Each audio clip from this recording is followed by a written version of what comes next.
Équiper 10 éléphants de colliers GPS, c'est la mission du jour. Les vétérinaires préparent les anesthésiants, l'équipe aérienne est prête à décoller.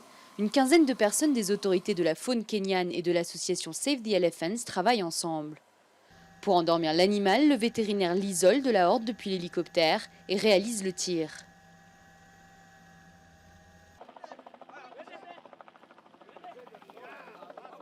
Après une dizaine de minutes, l'animal est endormi. L'équipe au sol peut effectuer son travail. Ils ont 20 minutes pour tout faire. Nous prenons des échantillons de sang pour surveiller par exemple des maladies. Aussi, nous prenons des échantillons de tissus pour l'analyse génétique. Nous prenons aussi des choses comme des échantillons de sel pour les parasites gastro-intestinaux. Nous faisons donc un certain nombre de choses.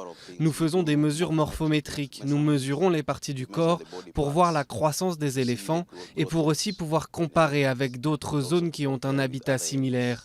Quand les éléphants sont endormis, c'est l'occasion pour les vétérinaires de prélever un certain nombre de données. Aujourd'hui, il s'agit surtout de mieux comprendre les déplacements des éléphants. Plus de 12 000 pachydermes vivent dans le parc de Tsavo. Ils sont menacés au quotidien par le braconnage, mais aussi depuis peu par la construction de nouvelles infrastructures ferroviaires. L'objectif principal de cet exercice est d'essayer de comprendre comment les infrastructures et plus encore comment le train à grande vitesse affectent les déplacements des éléphants. Et nous utilisons les éléphants parce que c'est une espèce clé.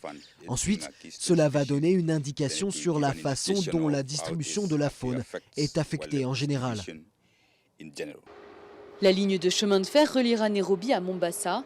Plus de 600 km de rails, dont 133 traverseront le parc du Tsavo et le couperont en deux. Pour protéger les animaux, la construction a été surélevée et des couloirs de migration ont été créés. Nous avons réussi à obtenir quelques passages d'éléphants, donc des passages sous le train que les éléphants peuvent utiliser. C'est une excellente nouvelle. Cela évitera de couper la route des animaux. Malheureusement, la prochaine étape de ce développement d'infrastructures est une autoroute à 6 voies. D'ici 2050, la population humaine mondiale avoisinera les 10 milliards contre 7,3 milliards en 2015.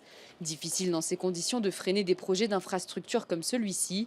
Les défenseurs de l'environnement auront donc beaucoup à faire pour donner une chance de survie aux éléphants.